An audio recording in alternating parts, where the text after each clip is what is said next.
ലോകത്ത് ഏറ്റവും കൂടുതൽ വിറ്റഴിക്കുന്ന സുഗന്ധവ്യഞ്ജനം കുരുമുളക്. വാസ്കോ ഡി ഗാമ മുതൽ ബ്രിട്ടീഷുകാർ വരെ മലബാർ തീരം ലക്ഷ്യം വെച്ച് വന്നത് ഈ കറുത്ത പൊന്ന് തേടിയാണ്. രാജ്യത്തെ കുരുമുളക് ഗവേഷണ കേന്ദ്രം സ്ഥിതി ചെയ്യുന്നത് കണ്ണൂർ ജില്ലയിലെ പന്നിയൂർ എന്ന ഈ കൊച്ചു ഗ്രാമത്തിലാണ്.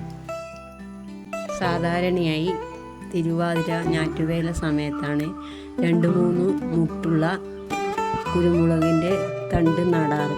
കരിമുണ്ട, വാലംകൊട്ട, ഉദിനോംകൊട്ട എന്നീ നാടൻ ഇനങ്ങളും പന്നിയൂർ 1 മുതൽ 10 വരെയുള്ള സങ്കര ഇനങ്ങളും കൃഷി ചെയ്യാറുണ്ട്.